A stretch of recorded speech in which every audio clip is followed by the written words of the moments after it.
जय हिंद। स्वागत है आपका हमारे YouTube चैनल में। आज हम बात करने वाले हैं कि कैसे आप कम इफोर्ट में और बहुत कम समय में कम तैयारी करके या फिर ज़्यादा अधिक न पढ़ के किस प्रकार से एक ही पढ़ाई के माध्यम से एक से अधिक गवर्नमेंट जॉब की तैयारी कर सकते हैं।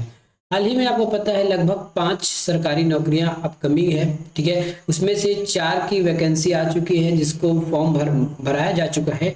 एक की वैकेंसी आने वाली है और संभवतः आ भी जाएगी। ठीक है, उस पर भी हम बात करेंगे और जानेंगे कि किस प्रकार से हम जो छत्तीसगढ़ में एग्जाम होने वाले हैं 2024 में मात्र एक सिलेबस पढ़ाई करके आप 5 सरकारी नौकरी आपके हाथ में आ सकती है। ठीक है, और वो भी जो पढ़ाई होगी वो भी आपका फ्री में ही होगा हमारे यूट्यूब चैनल के माध्यम से, जिसका किसी भी प्रकार का कोई भी चार्जेस आपसे नहीं लिया जाएगा। ठीक है, किसी भी प्रकार का कोई भी चार्जेस आपको नहीं लिया जाएगा। तो चलिए शुरू करते हैं आज का वीडियो और आपको बताते हैं कि किस प्रकार से आप केवल एक सिलेबस को तैयारी करके आप 5 सरकारी नौकरी पा सकते हैं। ये तो हमने अभी तक जो अनुमानित सरकारी नौकरियां हैं जो आने वाली है उस पर बात कर रहे हैं। हो सकता है आप इसी सिलेबस से और अधिक नौकरियों को भी अपने हाथ में ले सकते हैं। चलिए शुरू करते हैं। तो ये देखिए, अभी जो एग्जाम होने वाले हैं वो है आपके छात्रावास अधीक्षक, प्रयोगशाला लैब टेक्नीशियन, है ना, प्रयोगशाला तकनीशियन, प्रयोगशाला परिचारक और सहायक शिक्षक प्रयोगशाला।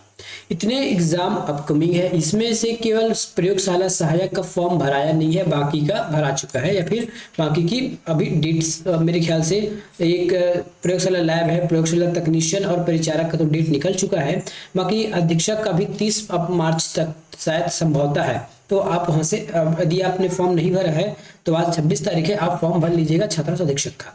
अब हम देखते हैं कि किस प्रकार आप केवल चंद देखिए, यदि छात्रावास की तैयार करें तो छात्रावास यदि आपको निकालना है तो आपको हिंदी पढ़ना पड़ेगा, इंग्लिश पढ़ना ही पड़ेगा, मैथ्स पढ़ना ही पड़ेगा, कंप्यूटर पढ़ना ही पड़ेगा, जीएस जो है जीएस यहाँ पे मतलब सीजी है ना, सीजी मतलब छत्तीसगढ़ के जितने भी टॉपिक्स हैं, चाहे इतिहास हो, भूगोल हो, राजनीतिक हो या जनजाति हो या जो भी हो, वो आपको पढ़ना ही पड़ेगा। ठीक है, उसके बाद करंट अफेयर है छत्तीसगढ़ और इंडियन लेवल के, इंडियन और इंटरनेशनल का जितने भी करंट अफेयर है। दूसरी बात है इंडियन जीएस। इंडियन जीएस में आपके सभी पार्ट्स आ जाते हैं। सभी पार्ट्स में आपके आ जाएगा इतिहास, भूगोल, अर्थशास्त्र। ठीक है, उसके बाद है अर्थशास्त्र, भूगोल, अर्थशास्त्र हो गया। फिर उसके बाद की आपके आ जाएगी ये पॉलिटी के बाद जो जनरल साइंस है वो भी आ जाएगा। तो वो भी आपको पढ़ना पड़ेगा। साथ में आपको बाल विकास भी पढ़ना पड़ेगा।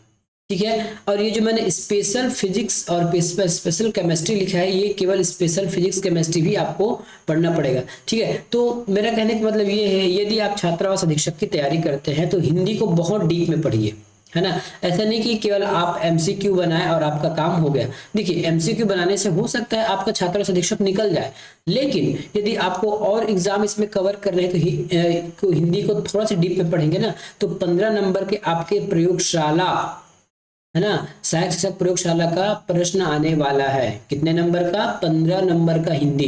तो हिंदी को थोड़ा सा आप अगर डीप में पढ़ेंगे तो वो आपके छात्रावास के लिए भी काम आएगा, साथ में सहायक शिक्षक का भी काम आएगा। उसके बाद है इंग्लिश। ठीक है, इंग्लिश भी सेम है, आप एमसीक्यू न पढ़ के थोड़ा सा डीप में पढ़ लीजिए ताकि आपका छात्रावास अधीक्षक भी निकल जाए, साथ में आपका प्रयोगशाला शिक्षक की भी भर्ती चल जाए।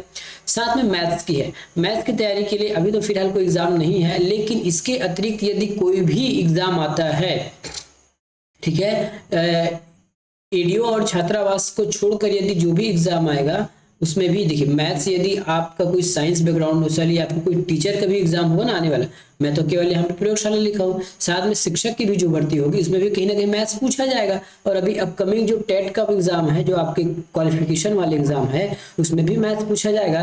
तो ये यदि आप छात्रावास में मैथ्स की तैयारी करते हैं, 25 नंबर के लिए आपको अच्छा खासा तैयारी करना ही पड़ेगा।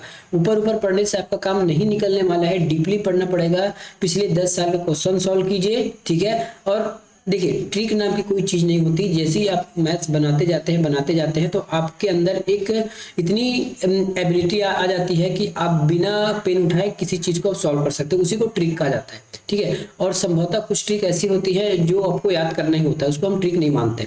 ठीक है। तो यदि आप मैथ्स पढ़ते हैं 25 नंबर का, तो इसके साथ साथ आप अन्य एग्जाम भी देखो जैसे आने वाले एग्जामों में होगा। साथ में यदि आप छात्रावास अधीक्षक में कंप्यूटर पढ़ते हैं तो अच्छा डीप पढ़ना ही पड़ेगा क्योंकि 30 नंबर का होगा। साथ में आपके प्रयोगशाला तकनीशियन में 20 नंबर के कंप्यूटर आएंगे। देखिए, छात्रावास अधीक्षक की तैयारी कर रहे हैं कंप्यूटर के लिए, प्रयोगशाला तकनीशियन में काम आने वाला है, और सहायक शिक्षक प्रयोगशाला में भी काम आने वाला है, इसलिए आपको थोड़ा डीप से पढ़ना है। दूसरी बात, आपको छात्रावास अधीक्षक में छत्तीसगढ़ पढ़ना है 5 नंबर का, लेकिन आप उसको 5 में समझ के थोड़ा अच्छा डीप में पढ़ लीजिएगा तो देखिए परिचारक में 40 नंबर का आने वाला है।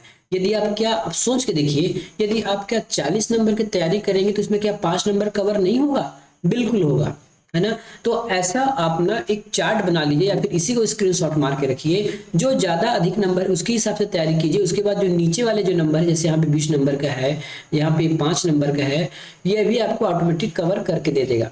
करंट अफेयर लगभग सभी एग्जाम में पूछते हैं, तो आपको करंट अफेयर तो पढ़ना ही है, ठीक है। इंडियन जीएस में आपको 3-4 पार्ट होते हैं। इंडियन जीएस में पहला पार्ट हो जाएगा आपका हिस्ट्री, मैं फर्स्ट लेटर लिख रहा हूँ। इंग्लिश के बाद आपका जाएगा इकोनॉमी आ जाएगा, इकोनॉमी के बाद तीसरा आ जाएगा आपका पॉलिटी, 5 आ जाएगा, क्या आ जाएगा आपका हिस्ट्री हो गया, इकोनॉमी हो गया, पॉलिटी हो गया, और क्या बचता है आपका भूगोल, जियोग्राफी, ठीक है। साथ में 6वें नंबर पे आप साइंस रख लीजिए, जो आपके जनरल साइंस होते हैं, तो ये जनरल साइंस आपको कवर करना है। लेकिन देखिए, यदि आप लैब हो गया, प्रयोगशाला तकनीशियन हो गया, प्रयोगशाला परिचारक हो गया, यदि इनको थोड़ा सा ध्यान देते हैं, तो यदि आप ज्यादा डीपली पढ़ लेते हैं, है ना, थोड़ा सा यदि डीपली पढ़ लेंगे तो आपको यहाँ भी आने वाला है सामान्य विज्ञान में, साथ में आपके लैब के लिए, प्रयोगशाला तकनीशियन के लिए, ये सब में काम आने वाला है।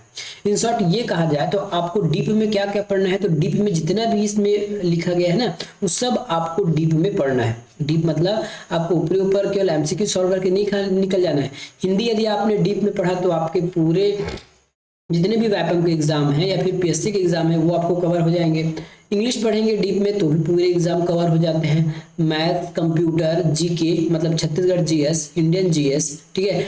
इंडियन जीएस को ज्यादा डीप में भी नहीं पढ़ेंगे तो आप इसका एमसीक्यू सॉल्व कर सकते हैं, क्योंकि ये बहुत बड़ा पार्ट होता है, ठीक है, ये बहुत बड़ा पार्ट होता है।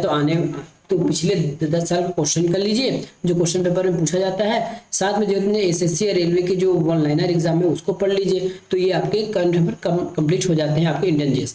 साथ में यदि आप special physics, special chemistry, special bio पढ़ लेते हैं तो ये सभी एग्जाम के लिए आपको जरूरी है, क्योंकि व्यापम के किसी न किसी एग्जाम में 5 से 6 नंबर का जनरल साइंस का प्रश्न आता ही है, ठीक है। साथ में बाल विकास आपके लिए थोड़ा एक्स्ट्रा है, केवल वो छात्रावास में आपका काम आएगा। यदि बाल विकास के साथ साथ यदि आप टेट का एग्जाम देते हैं, ठीक है, यदि आप टेट का एग्जाम देते हैं तब वो आपके बाल विकास भी काम आने वाले होंगे, ठीक है। तो मोटा मोटा हम ये समझते हैं कि एक ही सिलेबस मान के चलिए, Hindi, English, maths, computer, GS, Indian, ये सभी को आप एक ही सिलेबस मान के चलिए, चाहे वो किसी में भी हो, है ना। इतना तैयारी करने से यदि इतना आपने डीपली में पढ़ लिया तो आप छात्रावास अधीक्षक के लिए आराम से निकाल सकते हैं। आपके पास ये 5 एग्जाम अपकमिंग है ना, किसी एक में निकाल लेंगे तो आपका जीवन बन जाएगा। देखिए, प्रयोगशाला सहायक का जो पे ग्रेड है, मैं पे ग्रेड लिख देता हूँ, ये आपके 25,300 से स्टार्ट हो जाता है, ठीक है। उसके बाद इसमें डीए मिलके लगभग ये